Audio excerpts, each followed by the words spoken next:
is going on, y'all? It is the Caveman back at it again with another video, and you guys know what's coming around next week, right? The NFL trade deadline is next Tuesday. You know what that means. A lot of moves are going to go down within the next 6 days. What teams will make the most noise? Before I give you what will probably be very inaccurate predictions, you guys know the drill around here. Mott's applesauce. If you're ever hungry, thirsty, whatever it might be, Mott's applesauce will satisfy whatever satisfy you need. Satisfy you, the Caveman guarantee. I promise it will never fail you. Also, if you're 18 or older and you like to do daily fantasy, if you enjoy doing daily pick'ems as well, join the Underdog Fantasy app. If you're interested, be sure you're using the link in my description. Use my code the Caveman. We both get an extra $10 upon your registration, so be sure you're doing that. If you do, let me know down in the comment section below. I will be sure to shout you out. I greatly appreciate it. Please play responsibly. Let's talk about the trade deadline. Which trades do I think are actually going to become reality? Which big names are actually going to be on the move? I feel like year in and year out, all this big noise is made about the trade deadline. All these rumors are thrown about, and only like one big move actually happens, and all of that bullshit that was talked about prior to the deadline, none of it happens. What about Buffalo? Will they be buyers? Will they be sellers? What will Brandon Beane do as the trade deadline approaches? I'll give you my thoughts and predictions on that a little later on in this video. But first, let's address the biggest names as the trade deadline approaches. Of course, as we all know, Deshaun Watson is supposedly 100% going to be moved by the trade deadline. I mean, all of these big media outlets are talking about it. All these NFL analysts, they are pretty much saying with certainty that Deshaun Watson will be on his way out of Houston. And from what it sounds like, the Miami Dolphins are one of one destinations for Deshaun Watson to land. Like, that's the only place he is willing to go. And does that hurt the chances of him being traded, or does that help? I think the obvious answer is that it hurts the chances of Deshaun Watson actually being moved. I mean, what if Miami, what if their offer just doesn't meet the expectations of the Houston Texans? Or what if the Miami Dolphins don't want Deshaun Watson anymore? Like Brian Flores says, Tua Tagovailoa is our quarterback. He said it time and time again. He just said it today or yesterday or something like that. He is reassuring the public that Tua Tagovailoa is their starting quarterback, and he's not thinking about anything else. Not sure if that's Brian just kind of playing with the media. I don't know really what to believe. I'm just going to go with my own gut and say I don't think Deshaun is going to get traded. I don't. I've been saying it ever since the Deshaun Watson trade rumors began, even before the allegations came out.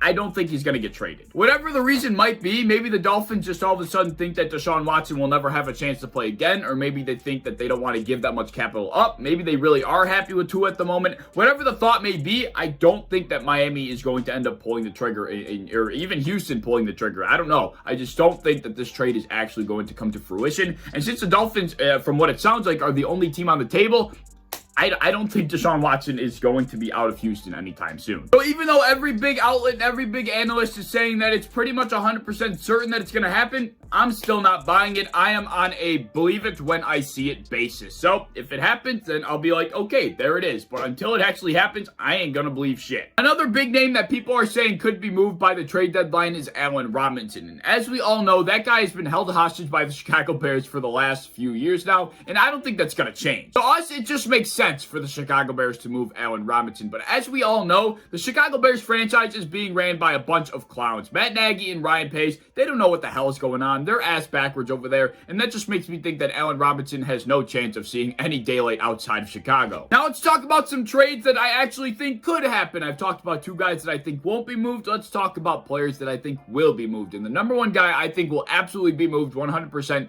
is Marlon Mack, the running back for the Indianapolis Colts, who lost his job to Jonathan Taylor. My guess as to where Marlon Mack could land is the Kansas City Chiefs. Now, your first thought might be, why would the Chiefs trade for offensive help when their defense is the side of the ball that's getting shredded? They need to trade for help on the defensive side of the ball. And yes, that makes sense. I think half of their issue also is that Patrick Mahomes is playing way too much hero ball. I think he needs to feel like he has some help around him, and I think trading for Marlon Mack, trying to establish a run game with offensive linemen and Joe Thuney and Orlando Brown, who came from run-first systems, could really help Patrick Mahomes have a sense of just reality for a second. Like, he doesn't have to do everything and have the world on his shoulders. I think establishing a run game would help the Kansas City Chiefs team tremendously. And considering Clyde Edwards-Helaire went down with a knee injury, he's on IR. I'm not sure exactly when he'll return. I'm not sure the severity of the injury. I do think that trading for Marlon Mack would make the world of difference for the Kansas City Chiefs. Not only would it help Mahomes feel like he doesn't have to do everything, I think it would help the defense because maybe they won't have to be on the field as long, and the Chiefs offense could dominate time of possession a little bit better as they're controlling the ground game. I think this is going to be the Chiefs' last-ditch effort to try and make a playoff push. They're not just going to lay down and die and accept what's happening to them right now. They're 100% going to be buyers come Tuesday, whether it's for Marlon Mack, whether it's for a defensive player or another offensive player. They're going to be buying to some capacity. But back on the guy that we're talking about, Marlon Mack, I think will 100% be moved out of Indianapolis, whether it's the Kansas City or some other team like the Chargers or something like that. I think he's 100% out of Indianapolis. They just have no use for him at this point. Second player that I think will be on the move is wide receiver Brandon Cooks for the Houston Texans.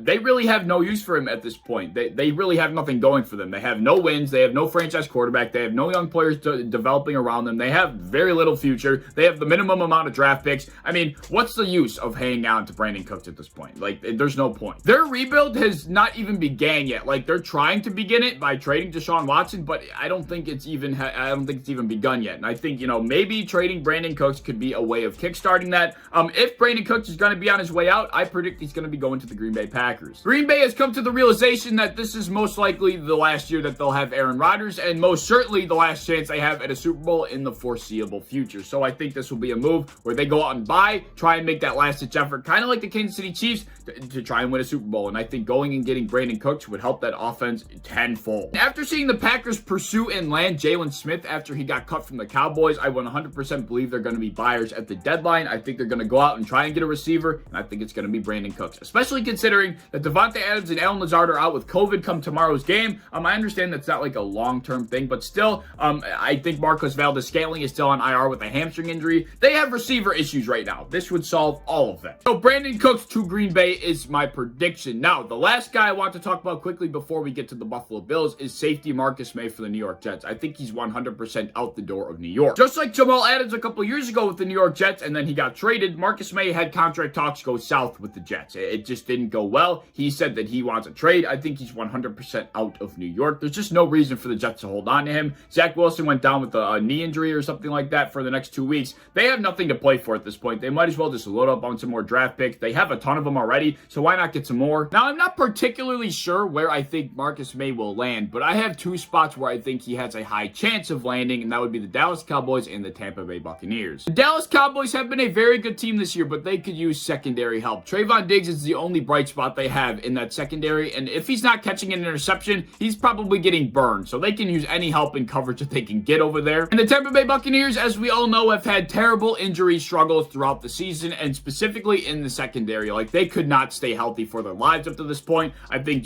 going and getting Marcus Maye would be tremendously helpful. Tampa is once again another team just trying to make another last-ditch effort to try and shoot for that Super Bowl. I could easily see them making a move come the trade deadline. We know Jerry Jones with the Cowboys is also a big buyer at the trade deadline. Both of these teams I expect to be active. I think Marcus Maye is a possible, player for both of these teams to go get. We'll see how that plays out. But let's talk about the Buffalo Bills. What will Brandon Beane do come next Tuesday? There is a lot of speculation about what the Bills could do come the trade deadline, but it seems like unanimous opinion is that the Bills will be doing something. They will be making a move to some capacity. That seems to be what everybody is, kind of subconsciously agreeing on. I've seen people saying that the Buffalo Bills might be interested in a defensive tackle, maybe a cornerback, a tight end, or even an offensive guard. A lot of different possibilities for the Buffalo Bills come the trade deadline, according to the general public at least. Also, I've seen some people saying that Brandon Beane might be a seller come the trade deadline. You never know what this guy has up his sleeve. But if the Bills are going to go shopping, as far as the four positions that I just mentioned go, I don't think that corner is going to be a position where we go out and trade for. I think he's had plenty of opportunities to go out and upgrade the cornerback position, and he has made his decision very clear. He is happy with the guys we got. I don't think at this trade deadline that is going to change. So I think corner is out as far as this deadline goes. I think defensive tackle is also out. I think he's also happy with what we have on the defensive line.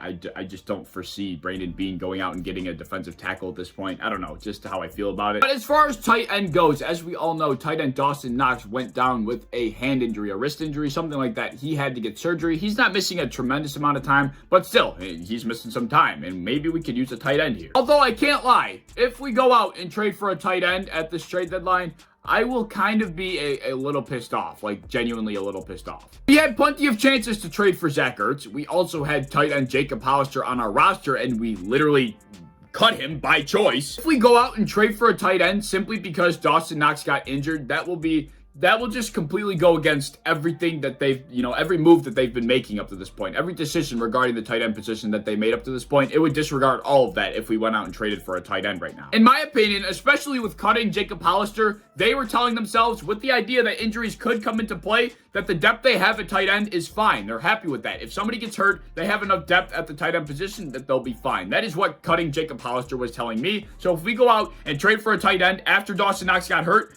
why did we cut Jacob Hollister in the first place? We go out and, trade away something, trade away some draft picks or, whatever we do to trade for a tight end after cutting Jacob Hollister. Like I said, I will probably be a little upset unless we go out and get some, pretty damn good tight end that's 3 times what Jacob Hollister could have been for us, then fine. But I mean, if we go out and get some, middle of the pack tight end for a draft pick when we had Jacob Hollister, I'll just be salty about it. I don't know what else to say. But with all of that being said, I think every decision that Brandon Beane has made with the tight end position up to this point goes against a trade, at this deadline for a tight end. I don't think it makes any sense, so I don't think tight end is a possibility. That leaves us with offensive guard. That is where I think we're going to be buyers at. Our offensive line, it's been decent at times, but it's also been struggling as of late, not only to perform, but struggling to stay healthy. We need to beef up the front 5. That's just the bottom line. I think the offensive guard position is where we're going to go buy at. Who will that player be? I couldn't freaking tell you. I have no clue who we could go out and get, who we might go out and get. I don't know who Brandon B might have his eye on, but I do think offensive line, offensive guard in specifics is going to be the position we go out and buy at.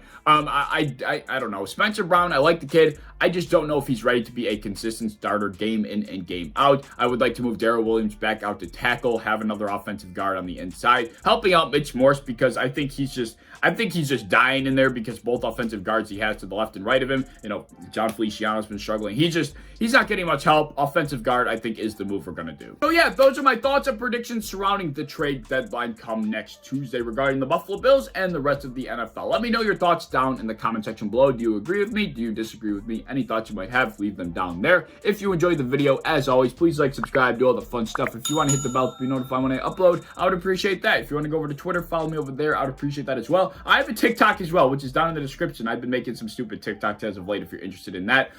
Also, I'm a part of the Built to Buffalo content creation team. If you enjoy Buffalo sports content, be sure to follow and subscribe to us on any social medias you might have, and I hope to see you in the next one.